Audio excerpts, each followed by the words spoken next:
Hello, welcome back to another live stream. Yes, we are going to be talking about traps. I have actually talked about traps before in quite a lot of detail, and not just for Dungeon Masters, but for players. And I did that on Wally DM's channel.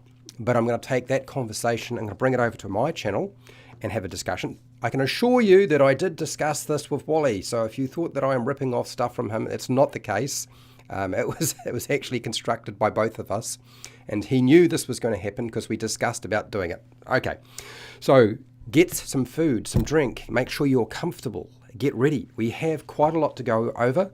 I expect this video is very much focused on players, but there will be some very good useful information for Dungeon Masters, particularly if you are new or intermediate in terms of skill level. There might even be some stuff there for some experienced Dungeon Masters who aren't aware, because apparently I surprised even Wally, and Wally I would say has been around a while. He's been doing it for ages. So make sure you're comfortable. We're going to get into this. Hello Kathy, you have been waiting patiently for days. And Jeremy, this is very much about trap detection and how to find traps rather than designing traps, okay? So yeah, a very different sort of focus to what I normally would do. Hi, welcome to HowtoDandD. My name is Fred Weller, and today I want to talk about Dungeons and Dragons, because I always do. This video isn't primarily about Dungeons and Dragons 5e. What we're going to talk about is searching for traps in Dungeons and Dragons.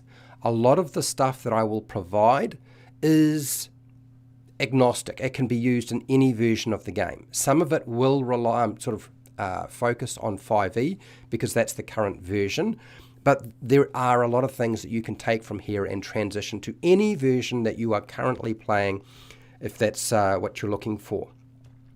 So let's get into it. There's lots to talk about, and I have quite extensive notes on this.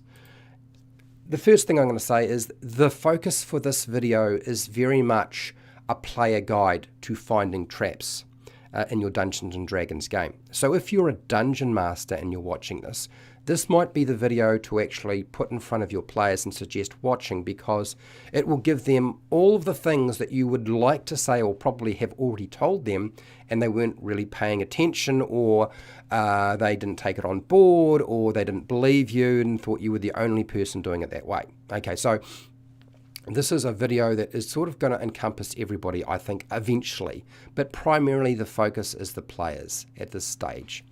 Many of the trap discovery methods are related to Dungeons & Dragons 5e, as I've said, but not everything. A lot of this stuff is transitions across all of the versions of Dungeons & Dragons and many other role-play games, in fact.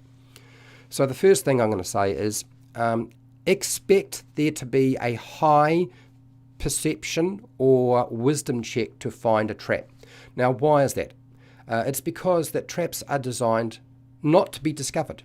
Okay, so setting a DC of 5 or 10, 5 is very easy, 10 is easy. So what do we do? A medium check? Like, is anybody making any traps that are any good nowadays? So I would expect a 20 to 25. Now, not all Dungeon Masters will operate this way, but I can assure you that a lot of Dungeon Masters don't like how Wizards of the Coast has really made a lot of DC checks very, very low. So essentially, all traps are always found. So yes, expect them to be high. Also, there's another thing you need to consider, and this is actually related to all versions of Dungeons & Dragons, including 5e, and this has been spelled out by the designers many times before. Ensure that your character looks in the right location, okay, by being specific about where you search. Because it's not just about rolling a dice. You can't just pick up a d20, roll that dice, get a big number and say, I found everything. A thing that a lot of Dungeon Masters don't like you to say is, I'm going to search every part of the room. Everything in the room and roll a dice. Sometimes that just gets their goat, so be careful about how you word things. It's not always about getting a high perception check or a wisdom check. It's about specifying where you look specifically, okay? The Wizards of the Coast pre-made adventures They tend to have a low perception or wisdom check or DC or difficulty class for uncovering or discovering any kind of trap. Now, why is that? The reason is it's intended to appeal to a new and a beginner player audience. Wizards of the Coast is trying to make traps not feel so difficult to deal with and so punishing by making them easier to find. That's not necessarily a good thing, because it just means that the traps are always found and therefore they never go off. You could say, well, yes, they still got to disarm it, but that's not necessarily going to be the case. You can always go around it. Okay, so part of the effect of any trap is it actually triggering. So Wizards of the Coast has done that. Now, I know that there are plenty of dungeon masters out there who are quite happy to work with the DCs that Wizards of the Coast are using. Okay, they're happy to sort of follow that. But there are a lot of dungeon masters who don't like that. In fact, that really annoys them, and therefore they change those DCs. So never expect it to be necessarily that number unless you're playing in a pre-made adventure and the dungeon master is running it as written, or you're playing in Dungeons & Dragons Adventurers League, which is the organised play. In organised play, they can't really change those things, okay? They're kind of bound by what is on the page. There are things they can change, but this is one of those things I don't believe they can. So just bear that in mind in terms of how the game will play out when you're looking for those traps. Not all traps can be found by using a perception check, okay, or using your perception or your different senses. So things like sight, hearing, smell, taste, and touch, they're all possible. That covers the whole gambit of perception. But not all traps can be discovered that way. There's just certain things that are placed in such a way or set up in such a way that they cannot be found that way. So you've got to have some other way of dealing with it, okay? Don't rely on passive perception or the observant feat. Now, why? Passive perception and the observant feat basically makes your passive perception even better and your passive investigation even better. The reason is that some dungeon masters don't use it. They simply just will refuse to use passive perception, which is fine. But if that's the case, you don't want to be taking the observant feat. So if you have a dungeon master that doesn't use passive perception, or you discover this, then look at rolling out that feat, because it will be of no use to you whatsoever. Another thing to consider is it's not just that dungeon masters don't necessarily always use passive perception. Sometimes they'll use it and sometimes they won't. They might have particular criteria when they think it's appropriate, when it's not appropriate, which I will actually kind of discuss a bit more very shortly. But also dungeon masters can do things that leave no trace to be found by the eye or your other senses. So if they set up the trap in such a way, just like I just said before, then it won't matter using a passive perception. And your observant feat will be of no use to you whatsoever. Not necessarily with everything, but maybe with some sorts of traps. Okay? Now, when are there situations where something like perception or passive perception wouldn't actually come into play? Particularly passive perception, because we assume that passive perception is always on, but it's not always on. Characters distracted or doing something else while exploring a location don't benefit from passive perception. Now, this is actually stated in the player's handbook, okay? There is a section on the adventuring chapter, and there's actually a part that talks about if you are distracted or doing something else, then you don't benefit from passive perception, which also means you don't benefit from doing a perception check, because you have to actively do that. You have to say, I am doing that actively. So make sure you are focusing on the right task at the right time. Otherwise, you might think, I'm going to be able to discover this trap no matter what I do.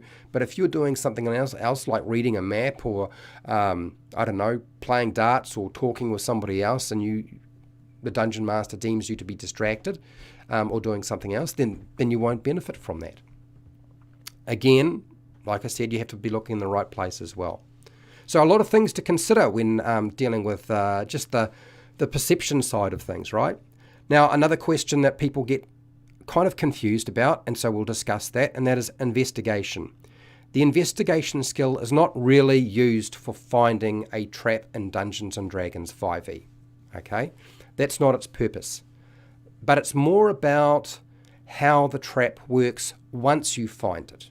So your Dungeon Master will use perception or wisdom checks, and you looking in the right place to find the trap. Once you find the telltale sign of a trap, which is usually the trigger, then you're going to be asked to make an investigation check, okay? And that's to figure out what sort of trap it is and how it works so that you can disable it if you decide to disable it.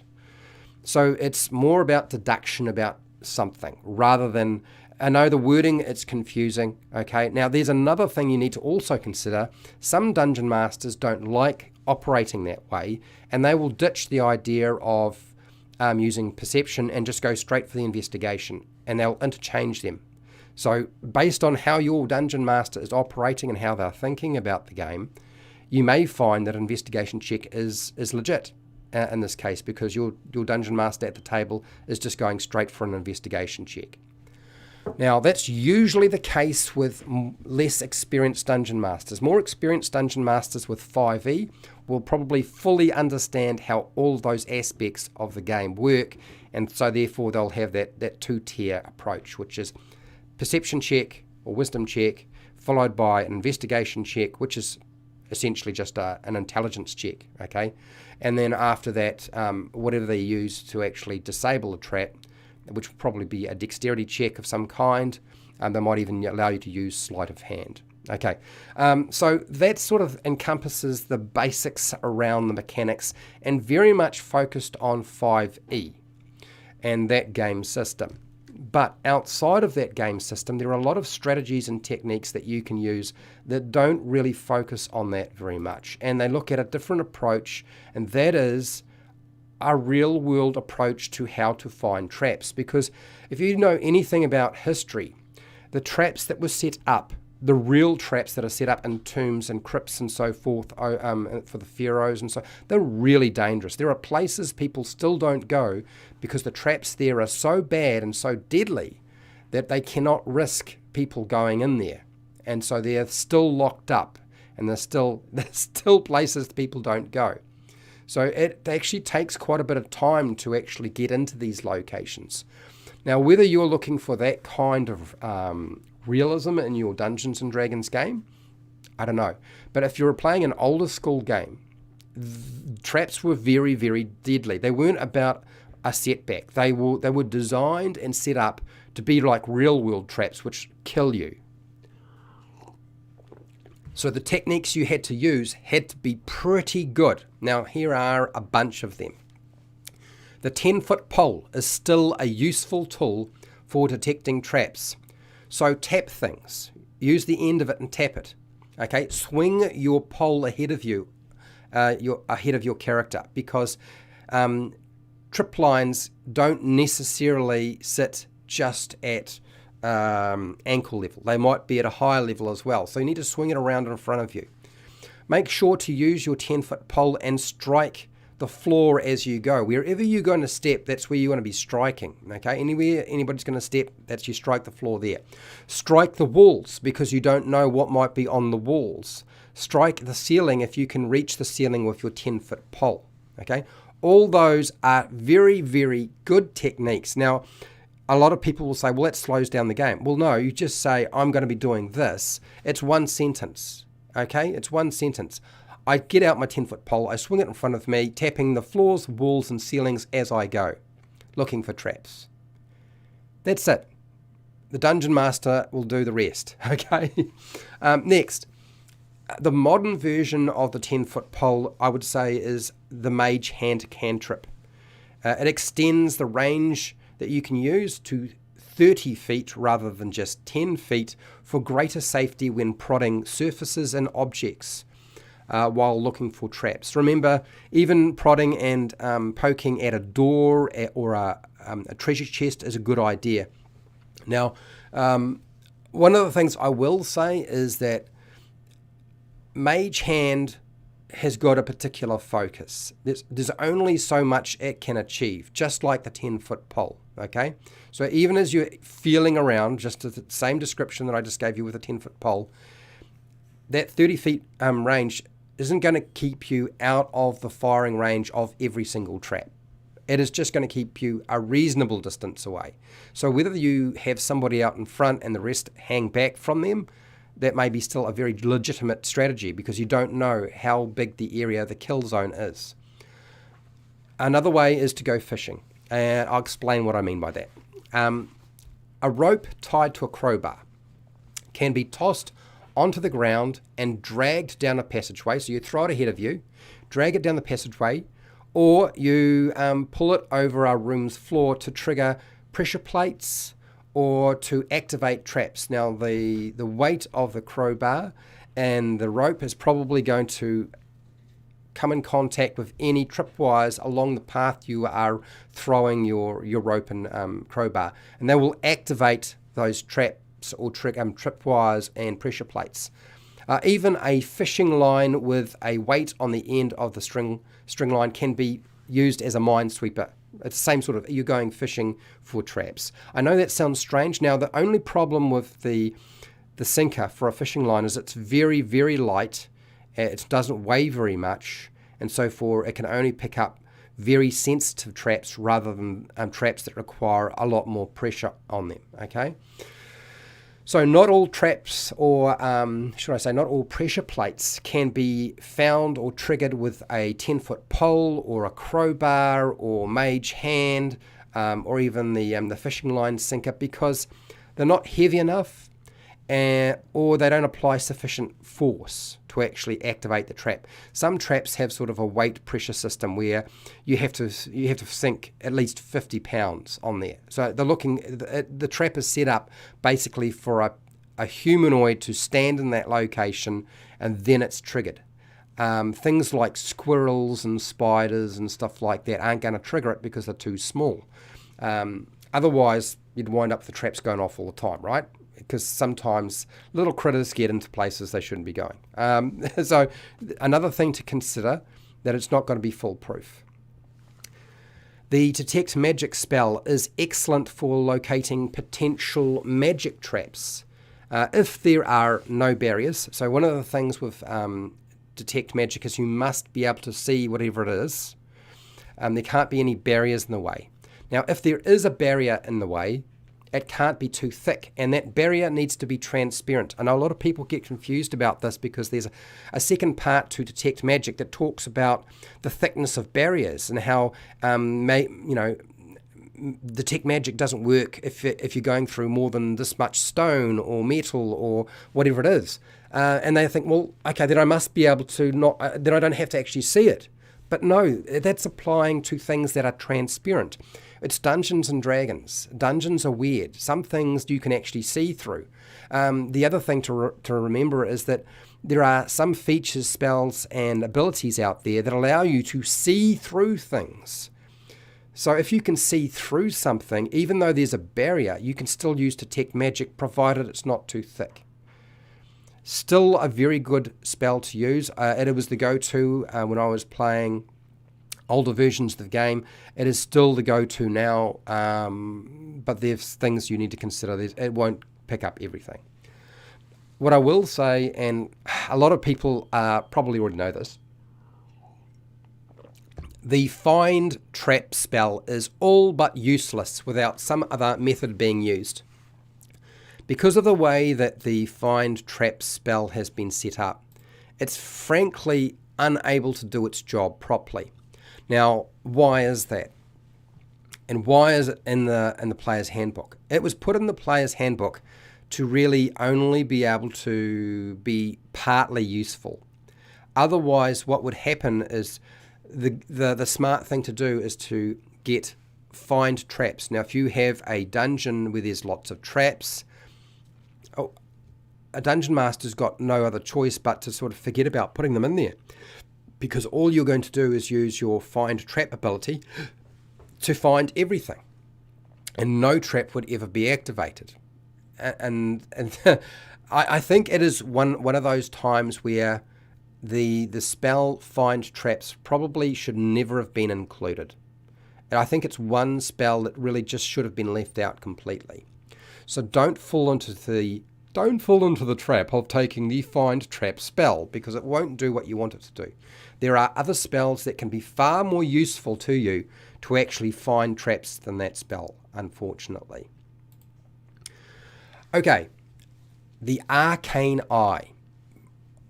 It is a high level spell. It's a 4th level spell, I believe. And there's a reason why, and it is incredibly useful, and it can do a lot.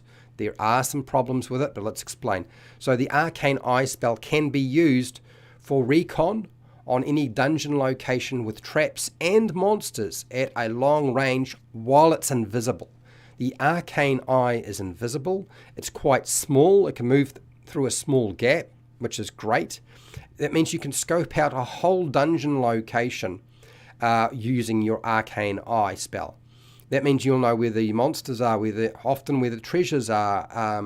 You can't manipulate anything. So if there's a door or a wall or a window and it's closed and there's no way to get through that, then you can't actually get into that location. So your Arcane Eye can't recon everything. That's one of the downfalls of Arcane Eye. Arcane Eye is still reliant on perception, okay, and where you look. Those factors come into play, okay. Arcane Eye still relies on those aspects. So therefore, there are still going to be things that you won't notice even if you're using your Arcane Eye to find traps in a dungeon location. Then we have the Familiars. Find Familiar, a very popular spell. Very useful because you get a familiar and it can do a lot of different things. And one of the things it can do very well, and that is it can be used to search for traps with a very long range of about 100 feet. Guess what? You will find quite a lot of traps with a familiar. But it can result in a lot of familiars perishing more often because they don't have a lot of hit points, and they will tend to wind up getting... Instead of finding the trap, they may very well trigger a trap. And so it's not always going to happen, but it can happen quite a lot, particularly if you're using it for an entire dungeon location. So make sure you take extra resources to create another familiar if you lose your familiar. There's another thing to consider with familiars. Familiars can't get into every location in space. The spider is probably by far one of the better ones because even the imp, the spider can kind of get under doors and stuff like that because it's quite small. Whereas other things can be a bit too big. Maybe a bird, you need a reasonable sized hole for a bird to get through. They fly. Spiders can go up any surface. They don't have to worry about flying through something. And a spider and a dungeon, they kind of go together. So it makes sense to sort of go with that one for recon. Now, another thing to consider with familiars and using them to recon or find traps and search them out is if your familiar dies too much, your dungeon master may impose some penalties. This does happen from time to time. There are dungeon masters who will do this, and they will just simply say that you can no longer use the spell because no familiars want to be called to assist you because of the way you treat them. Now, I've heard this talked about before. I'm not going to say whether that's a thing they should be allowed to do or not do, because it's none of my business. But it is a consequence of using a familiar, which is why I'm providing you with so many different ways of dealing with traps, so you're not using the same strategy over and over again, okay? And you can do that at quite a low level, so that's sort of quite helpful.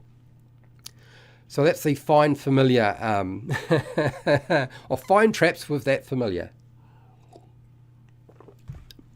Okay, let's go into there's a reason why we have classes. And the rogue class in particular is designed for getting past traps, finding them, evaluating them, disabling them, okay? So having a rogue in your party is a very good thing. But there are other classes that can do similar things, not necessarily as good, but very, very close to it.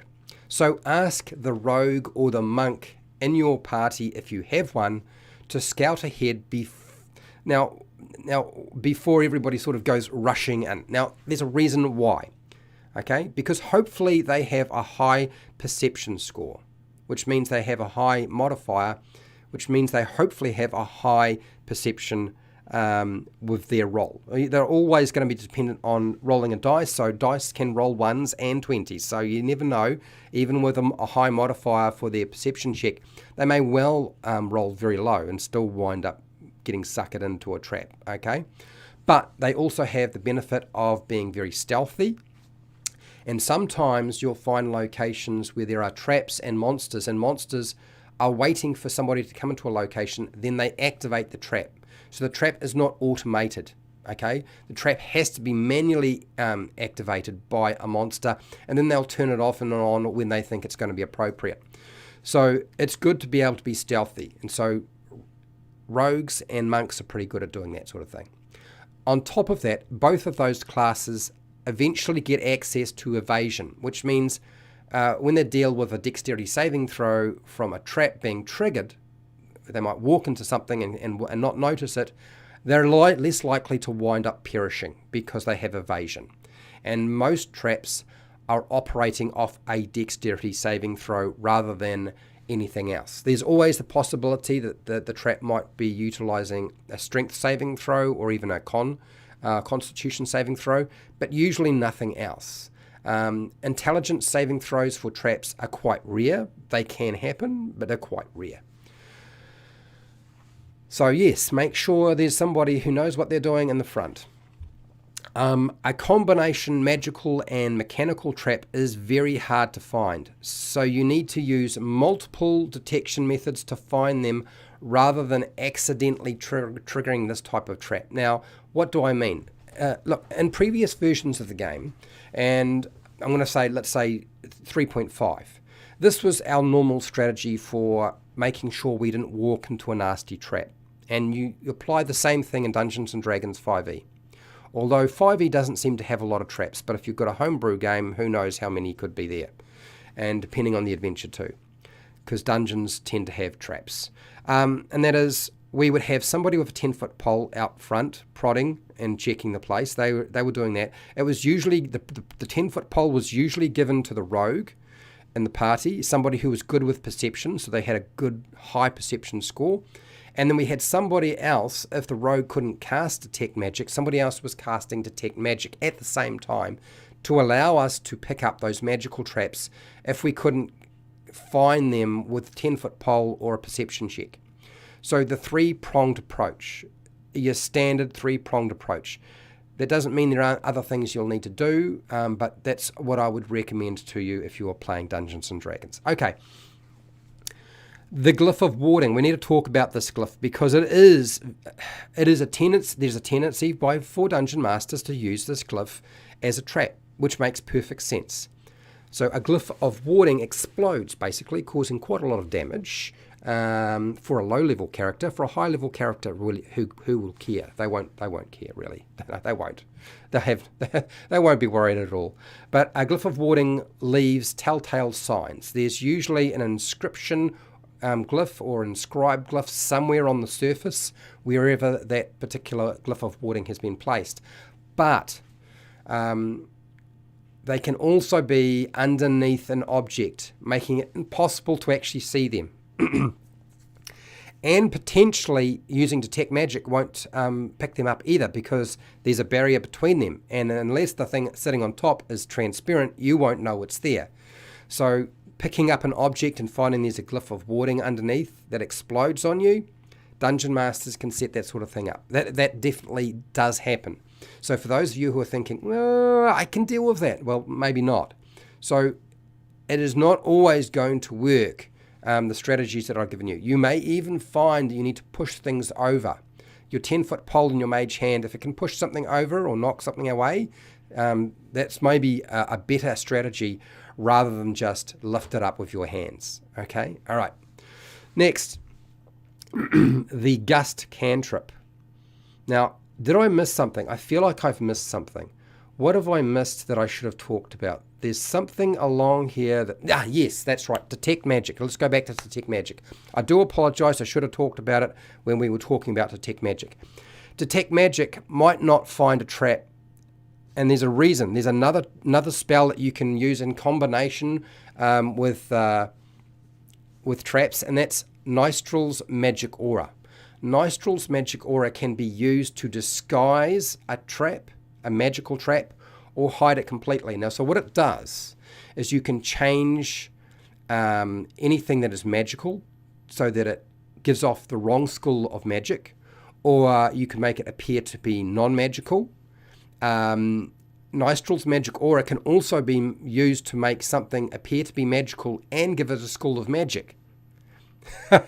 so you think you've found a trap when in fact you haven't. Or you think there aren't any traps there, but in fact there is a magical trap there because Nistral's Magic Aura is there. It is very rarely used by dungeon masters. But if you have a very, very cunning dungeon master who likes to set up particularly nasty situations, Nistral's Magic Aura may in fact exist, and you have to rely on a different method to deal with that. That means you have to manipulate your environment at a distance, otherwise kaboom, okay? Nistral's Magic Aura could be placed on something like the Glyph of Warding, which would be nasty, because now Detect Magic won't detect that it's magical, and if they stick it under an object, it makes it even more difficult. So things to consider. You will not be able to find all traps. That's just one of the things that happens. Okay, so let's talk about the Gust cantrip. Now, this is an idea presented by my buddy Wally DM. I thought it was quite a clever idea. I had to laugh when he presented it because it kind of made sense. So let me explain. You can use the Gust cantrip. It can be cast repeatedly because it's a cantrip, and it can be used like a leaf blower, basically. And the idea is to reveal an outdoor pit trap that is covered by leaves. So if you find an area outdoors and there's lots of leaves on the ground, you could use Gust to push those leaves out of the way to see if they're hiding a pit trap, an outdoor one. You usually don't place leaves in a dungeon. Now that would be very, very suspicious. And so that's that time when you pull out that Gust cantrip if you want to. Now where will you find the Gust cantrip? You'll find it in the Elemental Evil Player's Companion on page 157. If you're allowed to use that in your game, that's where it is. Now there's another item you can utilize in your game, and that is a simple bag of flour. A simple bag of flour will only detect some types of traps. These are very advanced traps. Does anybody remember Raiders of the Lost Ark? Indiana Jones and Raiders of the Lost Ark. And there is a light trap in there. There's a light beam. Now, if you cross the light beam, it activates the trap. Okay? Some light can't be seen, and you need something for it to sort of highlight that there's a light beam there. So that's what your flour is for. Okay? If you are suspicious that there is something going on here that may be involving light, then scattering flour into the air will help highlight, I guess, light beam triggers or laser beams in this case. I guess it's basically a laser beam. You can have a light beam in a medieval fantasy adventure if you wanted to. And it'll find that trigger, okay, so that you can deal with that trap. The problem is, are you going to go everywhere throwing flour into the air? Probably not. So telltale signs that there might be a light trap involved is when the lighting in an area changes. Or if they're using particularly a strange sense. I mean, look, when you're dealing with medieval traps, you're probably only going to be dealing with standard light sources or light sources that can be seen. But if it's not completely obvious where all those beams are, then flour will help. Very rarely, I would say it's going to be that helpful. It's very, very specific. Okay, so those are a lot of techniques, some related to Dungeons & Dragons 5e, many related to other versions of the game that you can apply right across the board. I'm not finished though. I've got 3 more things to suggest. There are problems with these 3 ideas though. Now, but listen to me. You can hire a guide, okay? You could hire a guide or a person to actually help find the traps for you so you don't have to do that. You're basically hiring a red shirt. Now, red shirts and a guide may be expensive, they may be cheap. It'll be very dependent on the dungeon master and how well you are at convincing somebody to be a point person to take all the risks. They may insist on insurance, medical insurance, life insurance possibly, but there may well be individuals willing to do that. But there's also a chance that there isn't anybody willing to do that, because what happens to red shirts? They tend to die, right? So, but certainly an idea to consider attempting. Not all your dungeon masters are going to allow this. Some dungeon masters will consider it totally game breaking and say no. Or you'll get a dungeon master who will allow it once or twice and then they'll close the door. I'd still give it a go. There's always that chance, right? So give it a go and see where you can get with that. Now, if you can't convince a living person to be your red shirt and detect the traps and find the traps for you, so that you don't have to run the risk of doing that, there's another way of dealing with this, and that is you could use a spell. Now, Unseen Servant, that spell creates a force, okay?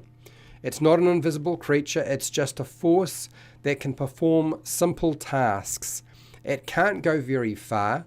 You can only give it very simple instructions, but it can take the lead while searching for deadly traps in a dungeon if you really wanted to. So there's a way of dealing with that, and you wouldn't have to worry about an unseen servant not being able to be recast again. It's not like the dungeon master's necessarily going to shut that down on you.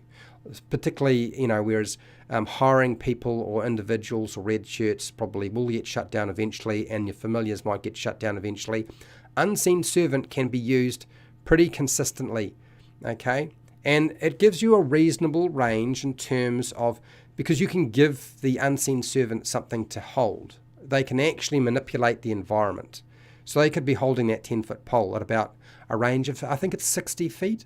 So that still gets you another way of detecting those traps or triggering them for you, so you don't have to worry about dealing with it yourself with your character. Now, I am assuming that many players are trying not to metagame, but some are metagaming. But now this one might not go down well, but I'm going to suggest it anyway. I'm going to suggest paying attention to the Dungeon Master's description, as they can actually reveal important information. Many times a Dungeon Master will describe something in such a way to give you a hint or a clue that there is a trap there. Okay? Or if there's nothing in the way what they're saying that actually gives away the trap, it's the way they're saying it that will give away that there's a trap there. I find that players are usually pretty good at picking up on those sort of nuances and the body language that Dungeon Masters give off. So Dungeon Masters spend a lot of time trying to get away from using their tells. And they try to get rid of their tells so that they don't know what they're doing. But still a technique that you could use. Now, reference books for traps for Dungeons & Dragons 5e. Now, this would apply to Dungeon Masters and players. I'm suggesting to players that you probably should read through those sections as well. They're not going to give you a definitive, because Dungeon Masters will change all that sort of stuff anyway. So there's the Dungeon Master's Guide. Details on traps are on page 120 through to 123. That'll give you an idea of sort of how traps are structured. Xanathar's Guide to Everything has expanded information on traps, quite extensive. That's from page 113 to 123. This information is more designed around Dungeon Masters, and so therefore you may find that your Dungeon Master does not want you to read such specific and detailed information. But a section that you can read and check out, and that is the Player's Handbook, has rules on how perception works in Dungeons & Dragons 5e, and that's on page 178. Okay, if you look on page 177, it will explain how investigation works. So if you're unsure what you should be doing, is it perception, is it investigation, why is my Dungeon Master asking me for a perception check and not an investigation check, or why are they giving me an investigation check and not a perception check, it kind of spells out the guidelines for how those skills are used in that section. Now, I am hoping that this was helpful and useful to people, that they have benefited in some way. I've tried very hard to give you as much information as I possibly can on everything. Now, if you're looking for additional stuff, I actually have a lot of videos on traps already on my channel, so go and check those out. If you're not necessarily worried about traps but interested in some of the other content I do, I have hundreds of videos for players and dungeon masters covering every aspect of Dungeons and Dragons, including the core rules. And perception is one of those things that I cover a lot, including passive perception. I have a whole video and live stream that goes into that. Now, if you like what I do and you want to support the channel, you can through Patreon, where you get the scripts to all of my live streams and the videos that I create. You also get some other content. You get early access to a lot of videos that I will eventually release on the channel. I have an affiliate link, an Amazon affiliate link down in the description. If you want to buy stuff, I get a small commission. I have a merchandise shelf underneath all of my videos, and otherwise, just watch my videos. That's always a good thing. Just watch the videos. Make sure to do the usual YouTube things like share, like, and subscribe. Hit the bell button to be notified when I go live and when I publish new videos. I go live every week, by the way. If you were unsure, every week there's a live stream on a topic. And hey, till next time, keep rolling those 20s.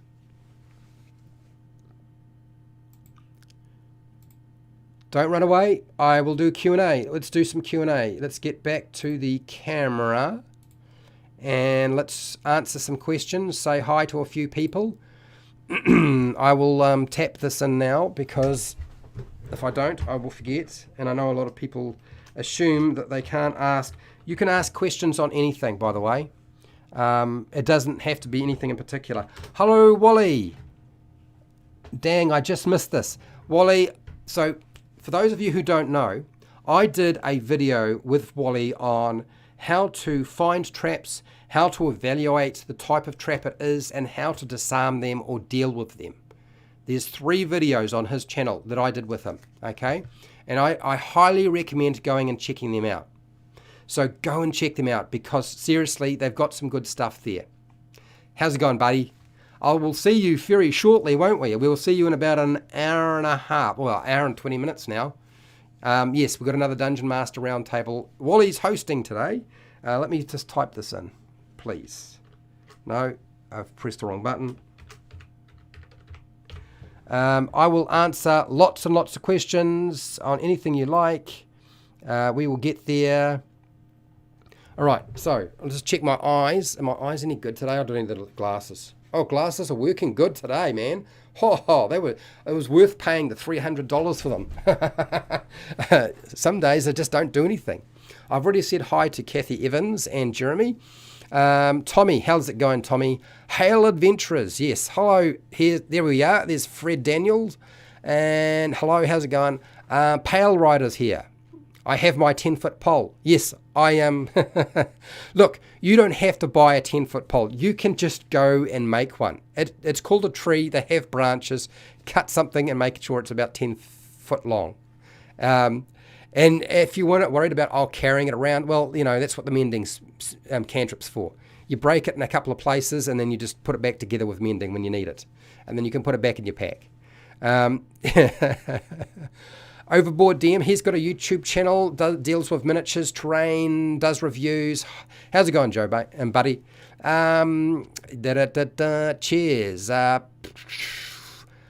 Yes, you found the trap. Yes, a poison dart is now sticking into your eye. Yeah, don't look down the hole where you think there is a dart trap. That's what your mirror's for. I didn't actually mention the mirror very much, did I? I think that's more. I think we'll use that concept more in evaluating traps. If this video does well, I'll come back to it, and we will talk about how to evaluate traps, which I think will benefit both players and dungeon masters quite extensively. Because I know a few people get confused. Am I supposed to be using perception or investigation? When am I supposed to be using it? How am I supposed to be using it? And how the heck do I actually sort of break down a trap for players? Like, what does that look like? Grimtooth's traps. Yes, absolutely. Now, Grimtooth is Actually, AJ Pickett mentioned them not so long ago. Look, Wally DM does a bunch of videos on traps. So if you're a dungeon master and looking for cool traps, you should go and check out his channel, because he's got a lot of traps on there. Lots and lots of traps. Fun traps, crazy traps, dangerous traps.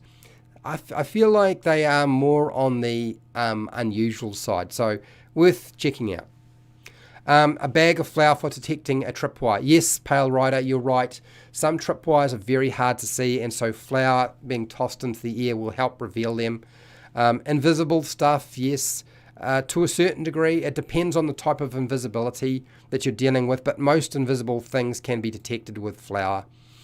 Now, you can ask questions about searching for traps, traps in general, or anything related to Dungeons and Dragons.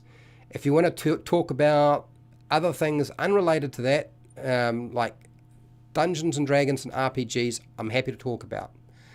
Everything else we'll leave alone. Is that obvious? I should be. I didn't actually pin that thing.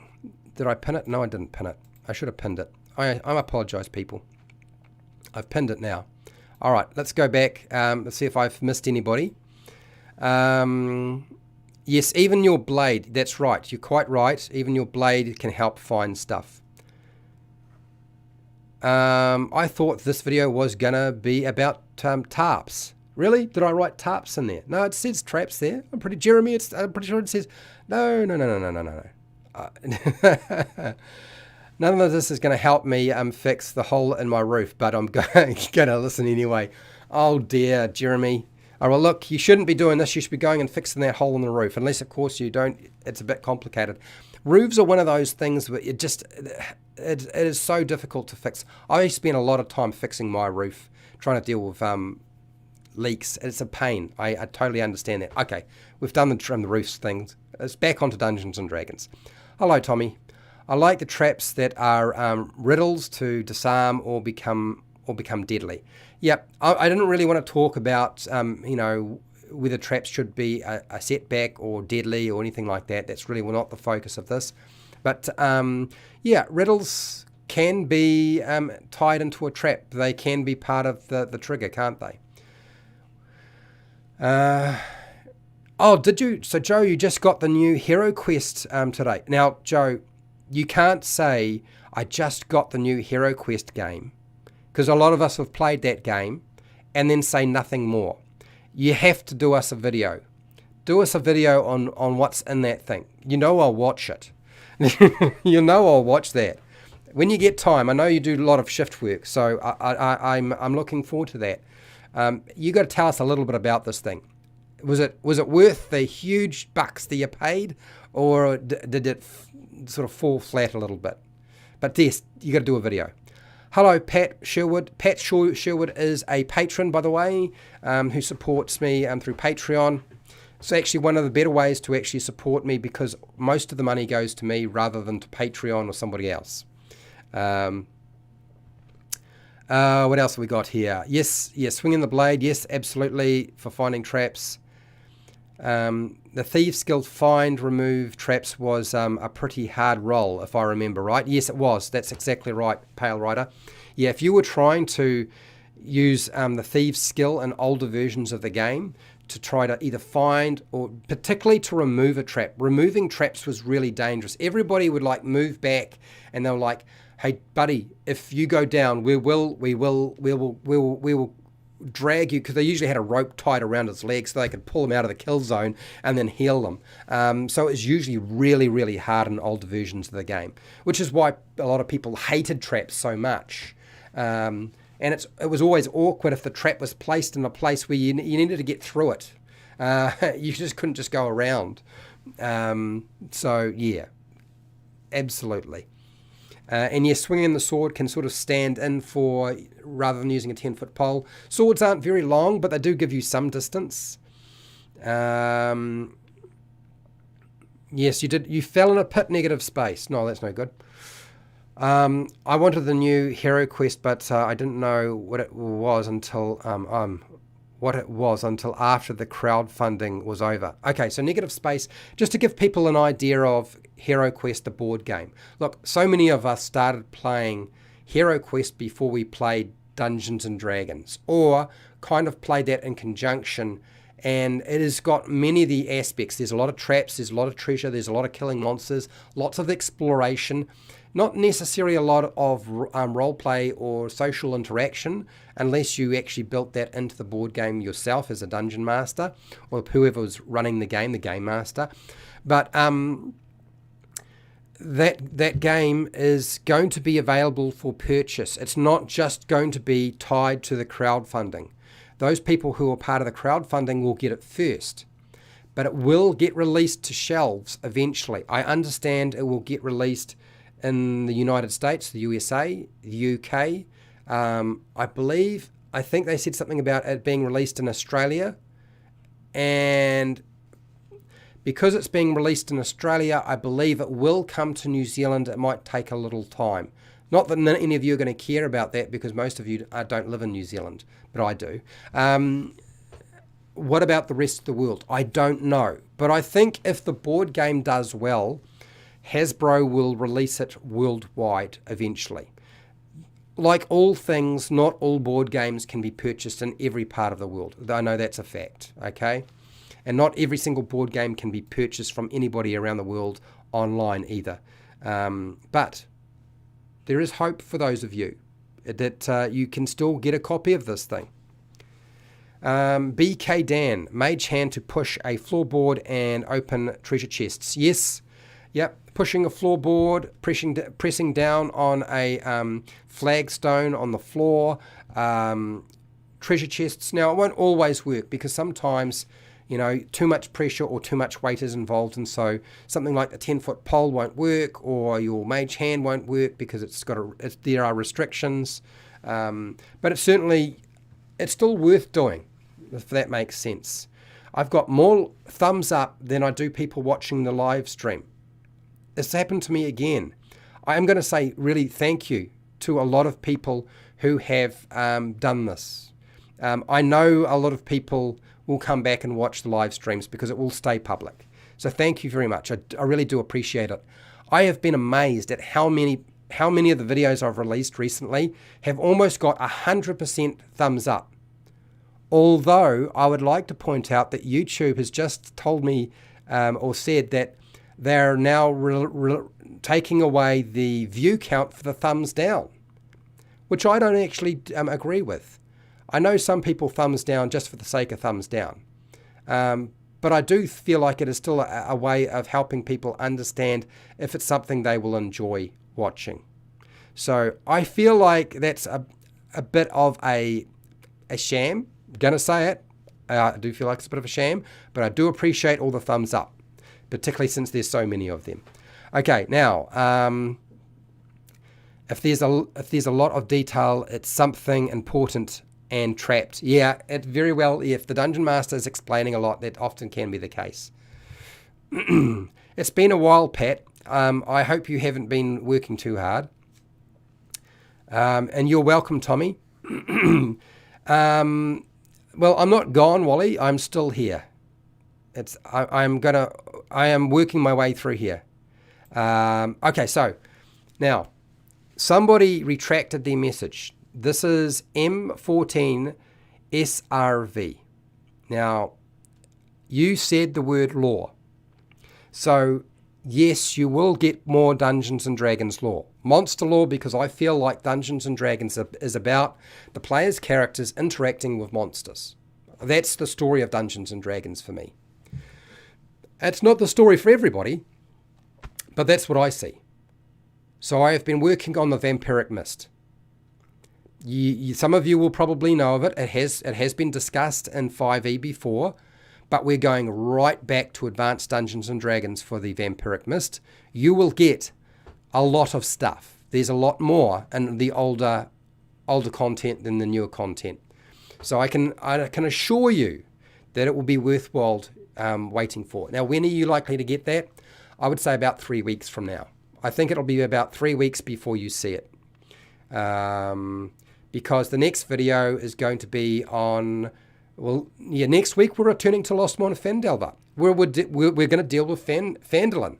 I thought I did a video that talked about Phandalin and how to deal with that giant mess of different adventure hooks and so forth and all the stuff that's going on there. But I haven't. So apparently I'm going to do it. And I'm going to make it super simple. Super duper simple. He says that and then winds up writing 3 paragraphs, 3 pages of notes. That's probably what will happen. So yes, we are returning to that. That's going to happen. Yeah. So yeah, you get yourself organised, Wally. I know you've got to get some stuff done. Make sure you've eaten, mate. Make sure to get some food into you before we start this. Yes, we're going to be meeting up with No Fun Allowed, which is Trevor from No Fun Allowed, and Steely Sam. For those of you who know Steely Sam, yep, we'll be hanging out with those guys and talking about a whole lot of things, which you'll find out about in the future sometime. Question. Here we go. M14. My question. My scale is a bit off on my 3D printer. Is a scale of 8 foot Dragonborn possible in lore? 8 foot. I'm not sure, actually. The best person to ask is AJ Pickett, but he's still recovering from the dentist in one of his live streams. I'm not sure. I think it would be pushing the envelope quite a lot. I think an 8 foot Dragonborn is probably a bit much. But it also depends on your dungeon master. Not all dungeon masters have the same lore. Just because Wizards of the Coast prints it a particular way doesn't mean that dungeon masters won't change that, or that dungeon masters won't allow players to change that. It depends on the dungeon master that you have. And solid video. Hey, thank you, Justin. Yep, I hope it was of use to you. I certainly do. And Wally, you are welcome. That's right. Wally is going to keep trapping you. For sure. Janjvik, how's it going? Been a while. First thing to do about searching for traps is fix the find trap spell. Well, look. I could do a video on how to fix the find trap spell in your game. But my solution to fixing the find trap spell is to get rid of it. Because I think that the find trap spell is bollocks. I think the concept behind it eliminates an entire aspect of the game that still needs to be there. I know some people hate traps, I totally get that, or the way that they've been done. And I would advise people, if you don't know how a trap is done and done in a fun and interesting way, go and check out the video on Wally DM's channel that I did with him on the Indiana Jones boulder trap. You know that first scene in Raiders of the Lost Ark where Indiana Jones goes into the cave and then has to escape through a whole lot of things. There's a pit trap there, there's a spiked wall, there are darts shooting out, he's got a boulder rolling towards him, he's got to go through a spider web, all that sort of stuff is there, okay? We take that and we turn it into a skill challenge, and when I say skill challenge, I don't just mean rolling dice. And we explain how to do it in a way that is fun and interesting, and it's an action scene, and that's what your trap should be, is an action scene. So I would highly recommend checking that out if you are concerned that traps aren't done in a particularly great way. Okay, negative spaces question. Here we go. Let's just drink some water because I'm going to lose my voice.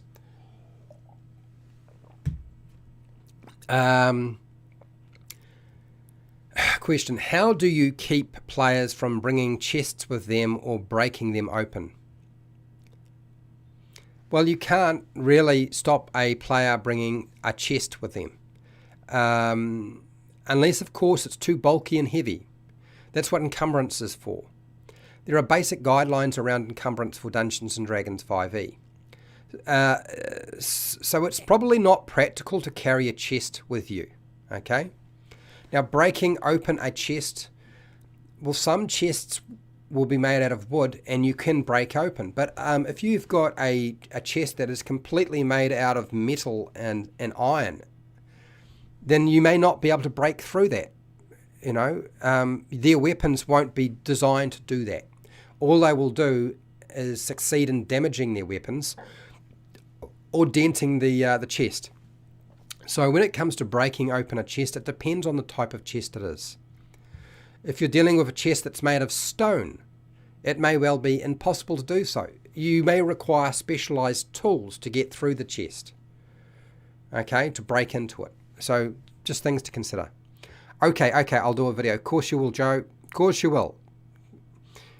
You get at least one viewer, that'll be me. Justin, question. The difference between detecting mundane versus magical traps. Sorry, I came in a bit late and I may have missed it. Okay, so the problem with magical traps, so mundane traps, often perception and looking in the right place and using some way of activating the trap, like mage hand or pole, 10-foot pole, or a fishing line or a rope and a crowbar and tossing it somewhere. That'll find most of your traps that are mundane, but it may not pick up a magical trap. Magical traps are often better found with detect magic or other means. Okay, so, and sometimes I would say magical traps are probably the hardest type of trap to find. Combination traps are even harder than that. You know, when you get both mundane and magical incorporated, they're really horrible because they're so difficult to find every aspect to them, because there might be multiple levels to the little sod. So that's sort of the difference. And magical traps are actually probably much easier to find because there's usually no structure or mechanism involved. You can embed magical traps into such a small location and they can be completely undetectable with the right spells. So Justin, yeah, if you go back, I do actually talk about Nistral's magic aura, how to use detect magic, the problems with barriers in front of a trap, things on top of it. I talk all about that sort of stuff. Okay, negative space. One of the reasons that I really wanted to the Hero Quest is for the minis. Yes, now I understand the miniatures are pretty good. The pics, the crowdfunding look awesome. Yes, they did look. I was very impressed with what they did with the miniatures. I thought the miniatures were certainly lifting it up quite a bit. If you look at the miniatures that they put out originally, they're quite dated in terms of their design. And they're not necessarily action orientated. They're all right though. I mean, I still feel like they can be used. Hello, James Lawson. More like dungeon crawler. It is a dungeon crawler, Hero Quest, yes. Demetrius, hello, from Spain. That's right. Now, I think you mentioned that. I think you've been here before, Demetrius. I can't remember. I feel like I recognize the name.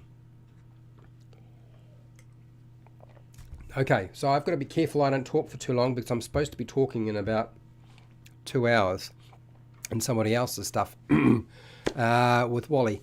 Zamora. Hello, Zamora. If I may field some of that question, have breaking ruinable items in chests. If they break the chest, they find shattered, destroyed items. Yes, things like bashing a chest that has potions or vials in it would be a bad idea. So yes, there is a tendency for players to try to bash their way through every single chest if they can't unlock it. Although I find that most players will try to unlock a chest if they can.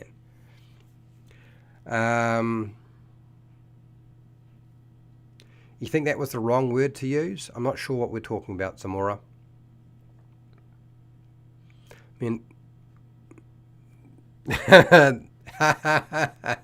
Menstruations. Okay, now I understand what you're talking about. It's pretty funny though. Okay, Janchevik. Hey, No Fun Allowed has some nice guides for certain modules. Yes, No Fun Allowed is proving to be an asset to the Dungeon Master Roundtable in a way that you can't imagine. I am glad that we got him on board. Negative space. Look, even Steely Sam has started doing some guides around the Witchlight and something else. There was another adventure as well. So if you're looking for that sort of stuff, negative space. Okay, that's a good idea, Zamora. I was thinking about maybe not worrying about it. Okay, all right. We're going to skip past all that. That's not really a question for me. Just some feedback. I'm not even going to go into that. If people want to read it, they can. Let's just keep going. Okay, question. There we go. Flame Tongue. Your question. You've been waiting a while. We've got to it, though. Do you make all your traps detectable or easy to find? No, I don't. No.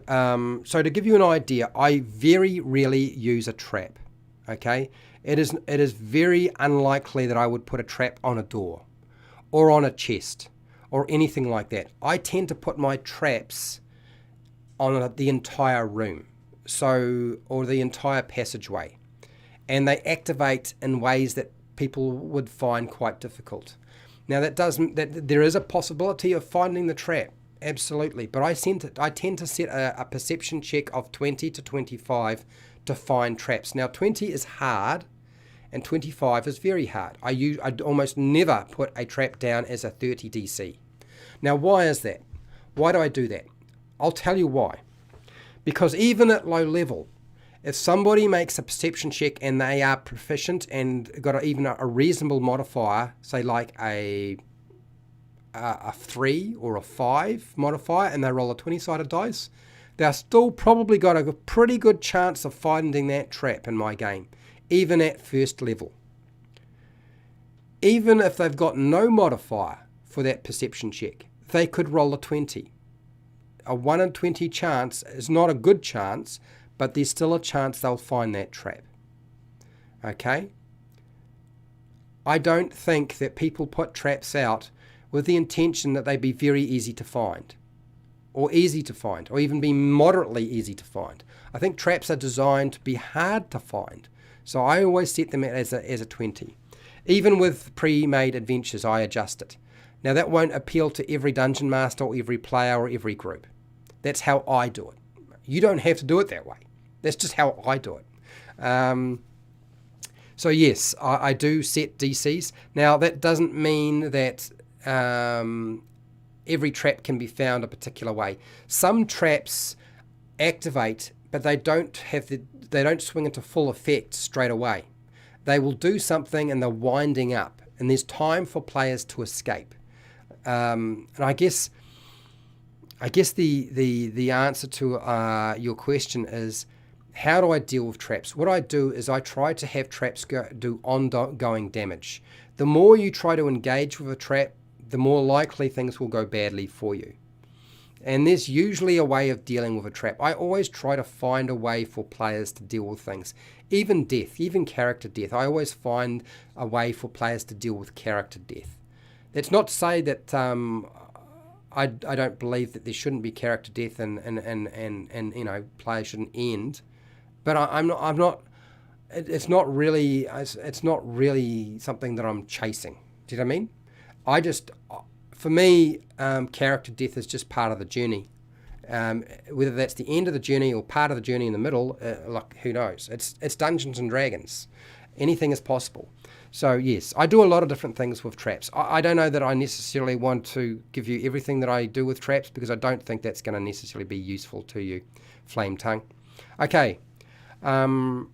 Sunstar Ranger, how's it going? Look, I've got to wear the hat. I'm getting more bald, so it's staying there. Thanks, buddy. All right. Ramiro, hi Fred, great video. I'm glad you like it. I hope it serves people well. At some point, I might do an edited version. It might take a very long time though, like months. Maybe half a year, might even be a year, who knows. I don't know how long it'll take. We'll see. But it won't be as useful as the live stream, I can assure you now. Ramiro, I got my hero quest a couple of days ago. Oh, it could. 96 miniatures. It came with made it worth it on their own. Just the miniatures alone was worth it. Oh, nice. Zamora's got a question. Do you edit how your traps work? Descriptions, depending on how, on who made it, or is that going overboard? So I do, sometimes I ramp up traps and make them more deadly if they come out of a pre-made adventure. Sometimes I tone them down depending on, so something like the Tomb of Annihilation. I would probably never run that adventure because some of the traps in there are just, they're too much. They would just piss people off at my table. So I will never run it. I was very tempted to until I got near the end and I was like, this is just getting a bit crazy. So, yeah. So I do edit how traps work. In terms of description, I try only to give them what they actually can see. I don't try to give them too much information. If they're breaking it down, you're talking about investigation, I'm assuming, and how it works and so forth. I give them the rudiments and let them come to some conclusion themselves.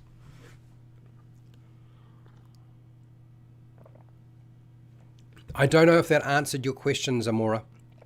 Side question. Do you feel save or die traps are appropriate in most environments, or should it be used very, very rarely? Okay, so older games used to have a save or die traps. That's not usually how I run traps. Do I think that should apply, save or die traps shouldn't apply to other people's games? No. Do I think that save or die traps are not appropriate for Dungeons and Dragons 5e? No. I don't give a shit how somebody else runs their traps at their table, because that's none of my business. What I do with my traps is very simple. I tend to have the trap do what is setback damage initially, and then a round will pass and the players are deciding on what they're going to do. Are they going to retreat? Are they going to press forward? Are they going to deal with what's going on? Whatever the trap is doing. If they stick around, the trap is going to wind up and there's a chance the trap will do more damage or impart some sort of condition on them or do something that's story based. Okay? Sometimes there are story-based consequences to activating a trap. Not all traps are designed to kill you. Some traps are designed to capture you. Some traps are designed to put you to sleep. And then somebody comes along and then takes you away and puts you in the pot or steals all your stuff. It may well be that you're dealing with a trap that all its purpose is to put you to sleep so that the robbers can come in and just nick or pinch all your stuff. So it depends on the type of trap. In terms of traps that do damage, I tend to make my traps in such a way as if you keep sticking around, there's a very good chance that it will kill you if you can't disable it, get around it, or destroy it. There are lots of different ways of dealing with it. I think we'll deal with that sort of stuff in a later video, possibly, depending on how popular this is. So yes, ongoing damage is how I see traps. That means that a trap might just hurt you a little bit and then you manage to get out, or you just back up. And I often don't necessarily create a trap that captures you and continues to cause ongoing damage. There's a reason why I did a video called 5 Deadly Traps You Should Probably Avoid. And those 5 deadly traps that I don't use, and I have used in the past, for those of you who are wondering, but what I have done them before. I know what they do. I'm not stupid. The bottomless pit trap, I don't use that because it has a whole lot of problems. So you can go and check out that video if you like. And primarily the problem with it is that it kills characters and makes them unretrievable. Okay? Either slowly or very quickly, depending on how it works. There is the water tank trap, where you get sealed in and the place fills up with water or sand or something like that. Spikes might come from the ceiling, or they're very iconic. People just want to just do them. I don't use those traps anymore. I don't use the descending walls, the crushing walls or floor, or the crushing floor or ceiling, or the crushing walls traps. This is what you would see in Star Wars: A New Hope, right? That's the trash compactor. I don't use them because if they fail and they take too long, there's no other recourse but the entire party get wiped out. I've used those traps before. They don't go down well. So I tend to look at other ways of constructing my traps, okay? And there's another trap as well, and I'm not going to talk about that one. Yes, I am. I'm going to talk about it. The Sphere of Annihilation. It doesn't necessarily kill you, though. You could lose an arm, a leg, or whatever, but some people stick their head in there and lose a head. So it is not a trap that I would exclude from the game, because there is the opportunity to actually not engage with it, usually, unless, of course, you've done something really wacky with it. It is one of those traps that can wind up being quite nasty. So, yes, you've got to have the right players to deal with something like that. Okay, I've talked a lot about the types of traps that I use and don't use. Okay, what have I got here, Flame Tongue? Question is off topic, doesn't matter, it can be off topic. I've already said that, you can go off topic.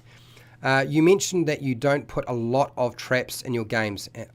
What do you use in place, and what do you populate your dungeons with? I populate my dungeons and my locations with environmental hazards that I usually turn into a skill challenge. Doesn't mean you'll be rolling dice. A skill challenge doesn't mean you just roll dice and pick a skill. Okay, that was Dungeons and Dragons 4e. Even 4e didn't work that way. Just a lot of people thought it did, and they did revise the skill challenge. The skill challenge can be solved in many different ways, and so I use environmental hazards to actually present things that aren't the standard traps. So an avalanche would be an environmental hazard if you are outside. An environmental hazard might be having to negotiate a lava river. There's a whole lot of things that can happen. A collapsing ceiling, but the collapsing ceiling not necessarily going to fill up the entire place. There's an opportunity to get clear. They are actually still traps in a sense. They're just naturally forming traps that are tied to your location. What else is there that I have used in the past? I've used, off the top of my head, I can't remember. So a lot of environmental stuff. I try to find something that fits that location. Yeah.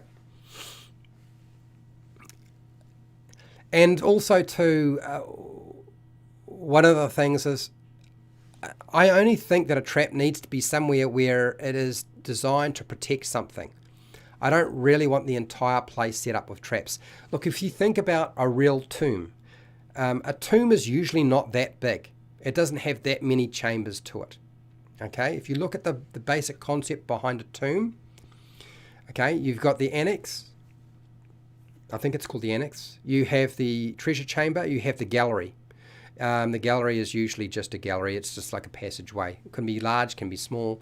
You have the burial room, and usually the treasures aren't there. Then you'll find there's a false treasure room. There's often a false treasure room to be found as well. So that's not that many chambers in a tomb. Whereas Dungeons and Dragons has like gazillions of chambers. They don't really fall in line with how tombs are actually built. So because of that, I don't think that's necessary to put a trap every single where. I need to put it where it needs to be. Okay? Right. All right, so here we go. M14 question. How would you DM a player-owned settlement? How would you DM a player-owned settlement? I just done that recently, actually. So right now, well, actually, no, it's not true. The game is already finished. We've already finished that campaign. My players are now the lords. They own most of Phandalin. They have the Tressendal Manors all fixed up. They have walled up the whole town so it's protected. They have put in place a sheriff or constable to deal with trouble, who is more than adequate to deal with any kind of problem. They have set up towers, wizard towers, training schools, guilds, stuff like that. They have bought all the land and fixed up a lot of the houses and renting it out. So how do I DM that? That's a big question. Something I could not answer in a live stream in just a few seconds or even a few minutes. I can only tell you that it took a lot of time. The progress for doing that was very much around using downtime to build up that settlement and town into something more than it was before, which is what my players had told me they wanted. So we may come back to how to do something like that. Not necessarily next week. I doubt that that'll be the Phandalin video. I think the Phandalin video will be about how to deal with Lost Mine of Phandelver and Phandalin, rather than how to build up Phandalin into a full-fledged settlement, like a flourishing town. I don't know that I answered your question, but I've done the best I can. Hello, Dan. How's it going? What about mind control traps? Well, yes, traps can have mind-controlling effects. But mind control, there are ways of dealing with that. You know, dispel magic to get rid of the magical effect. I didn't discuss dispel magic that much in this video or live stream in terms of dealing with magical traps, primarily because that's a different video. All I dealt with today is finding the trap rather than eliminating the trap. Dispel magic and other spells, that's dealing with the trap, and that's a whole other discussion in itself. But there are plenty of things that can get rid of that. You know, you break the concentration on the spell if it's a trap being cast by a creature. If it's not cast by a creature, then maybe destroying the trap. There's a lot of different ways you can deal with that. Okay, all right, last few questions and then I have to go. Zamora, if I may, personally, I do prefer traps that steal your resources, gain exhaustion, weapons, gold, your bag, ruin your clothes and the like, but that's because I hate attacked HP. I love attacking. Everything else. I'm a little bit lost. Yeah, look, there are lots of things you can do with traps. They don't all have to do the same thing. You are welcome, Pat. I hope this was useful to you in some way. Maybe this is the video that you push towards your players, since I'm pretty sure you're a dungeon master more than a player at your table. And we'll see how it goes. If this does well, then when we come back, we might come back and deal with traps on another level again, which would probably be evaluating traps or maybe just dealing with traps. What's you got here? Question. Oh, you got me. Oh, I was almost gone. What kind of traps, environmental hazards would you place in a underwater and full water dungeon? Okay. So things like reeds, you can get caught up in reeds. Okay. Kelp can form a natural hazard or trap to get through. What else is there that you would find underwater? Narrow spaces can act as an environmental hazard as well. Things that you can get stuck in or have to move through, that slow you down, that take more time to swim through or get through. Steam vents can, yes, that's right, steam vents from underground volcanoes can create problems for people. You can have strong rips or whirlpools underwater that can drag you around, doing all sorts of things, taking you away from places you don't want to go, or banging you up against rocks, stuff like that. Sharp shells can act as a natural hazard, almost like a trap in a sense, particularly if you have to sort of navigate through them and, you know, it's a tight space. So I think oyster shells, quite sharp, easy to cut yourself on. Coral can be extremely nasty. If you brush yourself up against coral, that can be pretty nasty too. Those are all things that are sort of underwater.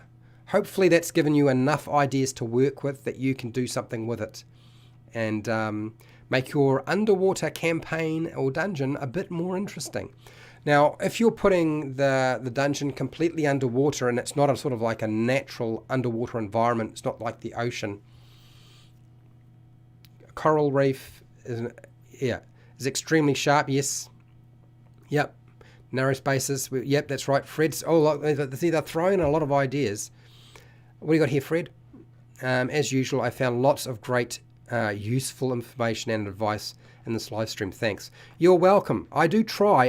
I am trying to make the live streams have a different value to the edited videos. I can talk about a topic like I cannot talk about in an edited video, where it would be far too long and too hard to actually make. But in a live stream, I can go into far more detail on them and break things down for you. Thank you. That was quite an enjoyable way to help calm me down from a bad day. Oh, I'm sorry to hear you had a bad day. I hope things improve. But I have to go, because if I don't, I'm going to lose my voice. So thank you to everybody who showed up to the live stream and watched so much of it and stayed to the end. You did very well. It's a long one. Thank you to my patrons for supporting me. Thank you to everybody who keeps watching my videos. So wherever you are in the world, please, whether it's the morning, the afternoon, the night, or the wee early morning, look after yourself, your family, and your friends. Be nice to your neighbors. Be careful for traps. And hey, till next time, keep rolling those 20s.